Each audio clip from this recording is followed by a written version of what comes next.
नमस्कार दोस्तों, फार्मेसी हिंदी पे आपका स्वागत है। एसिडिटी, गैस बनना, कब्ज रहना, पेट फूले रहना या खट्टी अडकारें आना, ये समस्याएं हर तीसरे इंसान को हो गई हैं।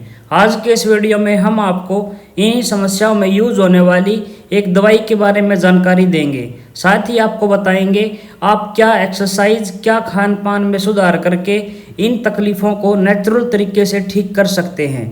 तो जुड़े रहें हमारे साथ अंत तक बिना वीडियो कट किए। आज हम आपको बताएंगे ओमी MPSO सिरप के बारे में। यह ओमेज ओ नाम से भी आता है। यह 4 दवाइयों के मिश्रण से बना है, यानी कि इसके अंदर 4 तरह के साल्ट होते हैं। पहला होता है एल्यूमिनियम हाइड्रोक्साइड, दूसरा होता है मिल्क ऑफ मैग्नीशिया, तीसरा होता है सिमिथीकोन और लास्ट होता है ऑक्जीटाकेन। एल्यूमिनियम हाइड्रोक्साइड और सिमिथीकोन एक एंटासिड की तरह काम करते हैं और मिल्क ऑफ मैग्नीशिया एंटासिड और कॉन्स्टिपेशन में भी काम करता है। साथ ही ऑक्जीटाकेन एक तरह का एनेस्थेटिक है, यानी ये पेट के अंदर कोई जख्म है, सूजन है, कहीं तकलीफ है, वहाँ के एरिए को सुन कर देता है, वहाँ पे एक लेयर बना देता है। तो सबसे पहले आपको बताते हैं इसके क्या फ़ायदे हैं।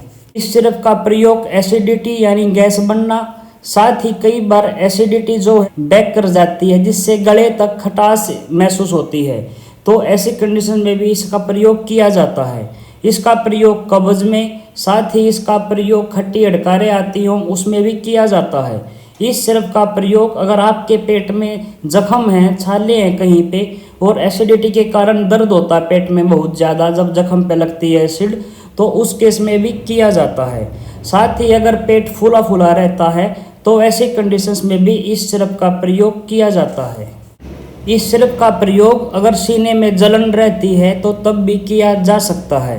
इस सिरप को लेते समय कुछ सावधानियां भी बरतनी चाहिए, जैसे कि अगर आप कोई एंटीकोगुलेंट मेडिसिन ले रहे हैं, यानी कि जो खून पतला करने वाली मेडिसिन होती हैं, ज़्यादातर हार्ट के पेशेंट्स को चलाई जाती हैं, तो अपने डॉक्टर को बताना चाहिए। अगर आप ब्रेस्ट फीडिंग वोमेन है या प्रेग्नेंट हैं, साथ ही अगर आपको कोई क्रोनिक डिजीज़ है किडनी या लीवर की, तो भी अपने डॉक्टर को ज़रूर बताएं। इस सिरप को लेने के बाद 2 घंटे पहले या 2 घंटे बाद कोई और दवाई नहीं लेनी चाहिए। साथ ही इस सिरप को लेने के बाद तुरंत नहीं लेटना चाहिए, कुछ देर रिलैक्स पोजीशन में बैठे रहना चाहिए। और इस सिरप को डायरेक्ट सनलाइट से दूर रखना चाहिए, बच्चों की पहुंच से भी दूर रखना चाहिए। यह शुगर फ्री में आती है, यानी इसे शुगर वाले मरीज भी ले सकते हैं और ऑरेंज फ्लेवर में यह आती है। साथ ही इसे लेने से पहले एक बार डॉक्टर से ज़रूर कंसल्ट करें। अब बात करते हैं आप खान पान में क्या सुधार कर सकते हैं या क्या एक्सरसाइज कर सकते हैं जिससे आपका नेचुरल तरीके से एसिडिटी कम हो सके। सबसे पहले तो ध्यान रखना होता है स्पाइसी फूड न खाएं या फ्राइड फूड न खाएं। साथ ही अगर आप ओबीज हैं, वेट ज़्यादा है, तो वेट कम ज़रूर करें और फ्लूइड लिक्विड यानी पानी ज़्यादा पीते रहें समय पे। और अगर आप अल्कोहल लेते हैं तो अल्कोहल का सेवन कम करें, और अगर स्मोकिंग करते हैं तो स्मोकिंग बंद कर देनी चाहिए।